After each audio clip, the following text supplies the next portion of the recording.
2013లో కేదార్నాథ్లో వరదలు వచ్చినప్పుడు ఆ లోయలో ఉన్న ప్రతిదీ నాశనమైంది. కానీ చాలా ఆశ్చర్యంగా కేదార్నాథ్ ఆలయానికి మాత్రం ఏమీ కాలేదు. దీనికి ప్రధాన కారణం ఈ రాయి. కేదార్నాథ్లో వరదలు వచ్చినప్పుడు ఒక పెద్ద భారీ రాయి ఎక్కడి నుంచో వచ్చి అలా కేదార్నాథ్ ఆలయానికి అడ్డుగా నిలిచింది.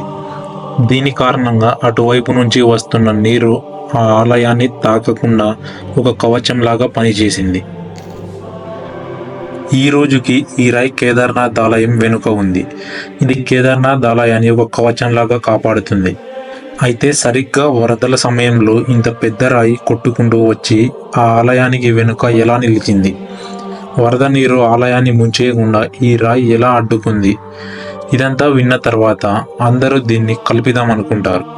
కానీ ఈ కేదార్నాథ్ ఆలయం చాలా రహస్యమైనది.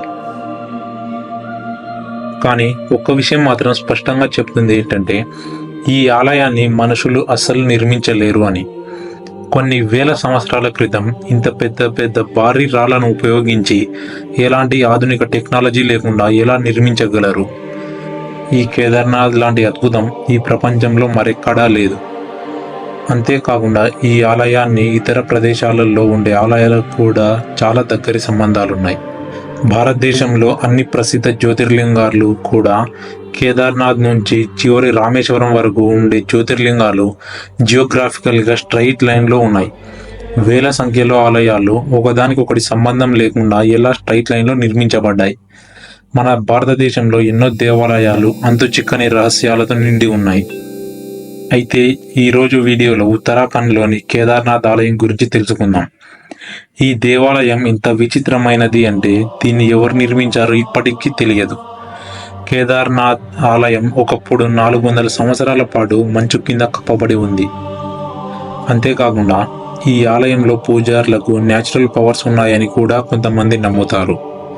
ఉత్తరాఖండ్లోని హిమాలయాల్లో రుద్రప్రయాగ్ దగ్గర కేదార్నాథ్ దేవాలయం ఉంది. ఇది ఉత్తరాఖండ్లోని ఎత్తైన దేవాలయం. ఈ ఆలయం గొప్పతనానికంటే ముందు మనం ఆర్కిటెక్చర్ గురించి మాట్లాడుకోవాలి. ఈ ఆలయం సముద్ర మట్టానికి 3600 మీటర్ల ఎత్తులో ఉంది. అసలు దీన్ని మానవులు నిర్మించలేరు. అందుకే చాలామంది నమ్మేది ఏంటంటే సూపర్ న్యాచురల్ పవర్స్ ఉన్న కొంతమంది దీన్ని నిర్మించి ఉంటారు అని. ఈ ఆలయంలో ఉపయోగించిన రాళ్ళు అన్నీ కూడా ఇంటర్లాకింగ్ టెక్నిక్ ద్వారా నిర్మించబడ్డాయి. ఈ రోజుల్లో అయితే చిన్న చిన్న ఇళ్ళు నిర్మించడానికి కూడా పెద్ద పెద్ద మిషన్స్ని ఉపయోగిస్తున్నారు. కానీ కొన్ని వేల సంవత్సరాల క్రితం ఇలాంటి మారుమూల ప్రాంతంలో సరైన రోడ్స్ కానీ ట్రాన్స్పోర్ట్ కానీ మిషన్స్ కానీ ఏమీ లేని చోట వేల టన్నుల బరువైన రాళ్లతో ఈ భారీ దేవాలయాన్ని ఖచ్చితంగా మనుషులు నిర్మించలేరు. అంతేకాకుండా కేదార్నాథ్ ఆలయ ప్రయాణం ఒక సాహసం. ఎందుకంటే మీరు కేదార్నాథ్ని దర్శించుకోవాలనుకుంటే కేదార్నాథ్ దగ్గరలో ఎలాంటి రైల్వే స్టేషన్ లేదు.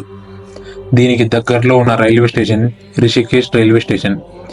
ఇది కేదార్నాథ్ నుంచి 210 కిలోమీటర్ల దూరంలో ఉంది. అది కాకుండా కేదార్నాథ్ దేవాలయం సంవత్సరంలో కేవలం 6 నెలలు మాత్రమే తెరిచి ఉంటుంది. మిగతా 6 నెలలు ఈ ఆలయం మూతబడుతుంది. పురాణాల ప్రకారం ఈ ఆలయం మూతపడిన తరువాత యక్షులు గంధర్వులు కేదార్నాథ్ ఆలయానికి వచ్చి శివుని పూజలు చేస్తారు అంట. అయితే దీని వెనుకున్న రహస్యాన్ని ఈ వీడియోలో మనం పూర్తిగా తెలుసుకుందాం. కేదార్నాథ్ ఆలయాన్ని నిజంగా పాండవులు నిర్మించారా?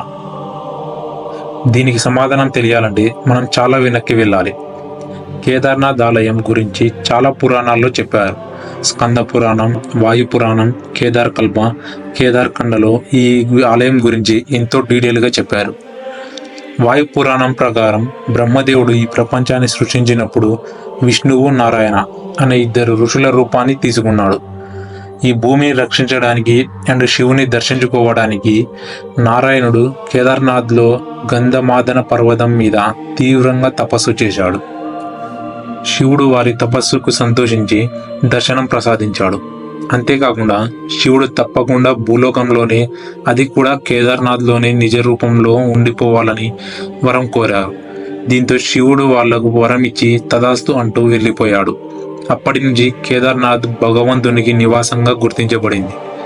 అంతేకాకుండా ఇంకో పాపులర్ స్టోరీ ఉంది. గొప్ప ఇతిహాసమైన మహాభారతం గురించి మీలో చాలామందికి తెలిసి ఉంటుంది. మహాభారత యుద్ధం ప్రపంచ యుద్ధాలలో అతి పెద్దదిగా చెప్పబడుతుంది. అయితే ఆ యుద్ధం తర్వాత ఏమైందో చాలా తక్కువ మందికి మాత్రమే తెలుసు. మహాభారతం ధర్మానికి మరియు అధర్మానికి జరిగిన యుద్ధం. ఈ యుద్ధంలో ధర్మాన్ని రక్షించడానికి పాండవులు తమ సొంత అన్నదమ్ములైన కౌరవులతో యుద్ధం చేయవలసి వచ్చింది. 18 రోజులు జరిగిన ఈ యుద్ధంలో పాండవులు విజయం సాధించారు. ఈ సమయంలో వాళ్ళ గురువును మరియు పితామహుడైన భీష్ముడిని ఇంకా అనేక మంది మరణించారు. దీంతో యుద్ధం తర్వాత పాండవులకు హస్తినాపుర సామ్రాజ్యాన్ని పొందారు. కానీ వారు అంతమందిని చంపారు అనే బాధతో సంతోషంగా లేరు. దీంతో అందరూ కృష్ణుని కలవడానికి వెళ్ళారు. పాండవులు తమ పరిస్థితి గురించి వివరంగా చెప్పారు. ఇదంతా గమనించిన కృష్ణుడు, మీరు మీ పాపాల నుంచి బయటపడాలంటే జీవన్మరణాల చక్రాన్ని శాసించేది శివుడు. ఈ పాపం నుంచి ఆయనే మిమ్మల్ని విముక్తుల్ని చేయగలడు అని సమాధానం ఇస్తాడు. శివుడు కేదార్నాథ్లో నివాసం ఉంటున్నాడు. అతని జ్యోతిర్లింగం అక్కడ మంచులో దాగి ఉంది. పాండవులు జ్యోతిర్లింగాన్ని చూడడం వలనే వారి పాపాల నుంచి విముక్తి పొందగలరు. అందుకే పాండవులను కేదార్నాథ్కు వెళ్ళమని కృష్ణుడు సలహా ఇచ్చాడు. కృష్ణుడి సలహా మేరకు పాండవులు మరియు ద్రౌపది హిమాలయాల్లో ఉన్న కేదార్నాథ్ వైపు శివుడి కోసం బయలుదేరుతారు. వారి అన్వేషణలో పాండవులు హిమాలయాల్లో చాలా రోజులు చాలా చోట్ల సంచరించారు. ఎక్కడికి వెళ్ళినా వాళ్ళకు మొత్తం మంచే కనిపిస్తుంది. చివరకు పాండవులు అలా సంచరిస్తూ గుప్తకాశీకి చేరుకున్నారు. అదృష్టవశాత్తు శివుడు మరియు పార్వతి అక్కడ విశ్రాంతి తీసుకుంటున్నారు.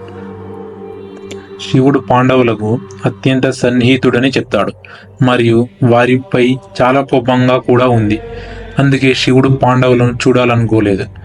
దీంతో పాండవులు శివుని అన్వేషణలో చాలా ఇబ్బందులు పడతారు. ఇంతలో వీళ్ళకి పార్వతీదేవి కనిపిస్తుంది. పార్వతీదేవిని శివుని చిరునామా అడుగుతారు. కానీ పార్వతీదేవి మాత్రం ఎలాంటి సహాయం చేయలేను అని వాళ్ళతో చెప్పింది. కానీ వాళ్ళు ఏ మార్గంలో వెళ్ళాలో ఆమె చెప్పింది. దారిలో పాండవులకు చాలా గేదెల గుంపు కనిపించింది. పరమశివుడు ఒకప్పుడు భస్మాసురునితో యుద్ధ సమయంలో ఒక గేదె రూపాన్ని ధరించాడని యుధిష్ఠిరునికి ముందే తెలుసు. అయితే ఇక్కడ ఉన్న గేదెల మందలో కూడా శివుడు ఉన్నాడు అని అతనికి అర్థమైంది. అందుకే ఈ గేదెలను ఒక్కొక్కటిగా తొలగించామని యుధిష్ఠిరుడు భీముడికి చెప్తాడు. భీముడు గుంపులోని గేదెలను ఒక్కొక్కటిగా వేరు చేయడం ప్రారంభించాడు. గేదెలన్నిటినీ తన 2 కాళ్ళ మధ్యలోకి వెళ్ళేలా బలవంతం చేశాడు. గేదెలు ఒక్కొక్కటిగా భీముని కాళ్ళ మధ్యకు వెళ్ళడం ప్రారంభించాయి. కానీ వాటిలో ఒక గేదె మాత్రం భీముని కాళ్ళ కిందికి వెళ్లేందుకు సిద్ధంగా లేదు. ఆ గేదె అలా చూస్తుండగానే తన శరీరాన్ని భూమిలోకి పంపుతూ ఉంటుంది. భీముడు వెంటనే పరిగెత్తి ఆ గేదె తోకను పట్టుకున్నాడు అని దాన్ని నేల నుంచి బయటకు తీయడం ప్రారంభించాడు. అందరికీ తెలుసు భీమునికి 10,000 ఏనుగుల బలం ఉంటుందని. కానీ అంత బలాన్ని ఉపయోగించినప్పటికీ ఆ గేదె వెనుక భాగం మాత్రమే నేల మీదికి రాగలిగింది. ఈ దృఢ విశ్వాసాన్ని చూసిన పరమశివుడు సంతోషించి వాళ్లకు దర్శనమిచ్చి వాళ్ళ పాపాల నుంచి విముక్తులను చేస్తాడు. పాండవులతో జరిగిన ఈ సంఘటనలో గేదె రూపంలో ఉన్న శివుడి శరీరం యొక్క వీపు భాగం మాత్రమే నేలపైకి రాగలిగింది. అందుకే కేదార్నాథ్ ఆలయంలో నేటికి శివుడు ఈ రూపంలోనే దర్శనమిస్తాడు. అతని శరీరంలో మిగిలిన 4 భాగాలు వేరే వేరే ప్రదేశాల్లో బయటికి వచ్చాయి.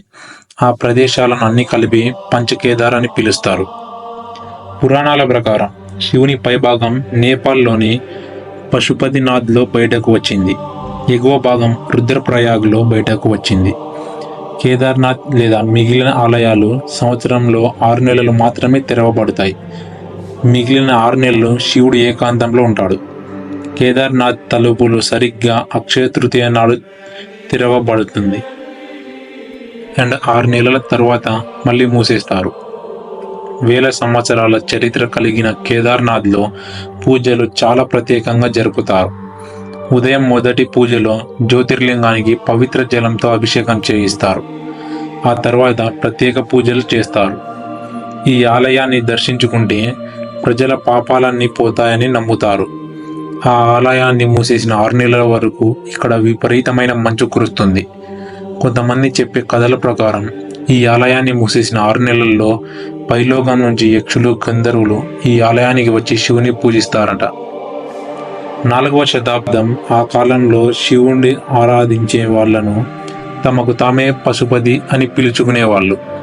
ఎందుకంటే శివుణ్ణి జంతువుల దేవుడిగా కూడా పిలుస్తారు. అందుకే నేపాల్లోని శివుని పశుపతినాథ్ ఆలయం కూడా చాలా ప్రసిద్ధి చెందింది.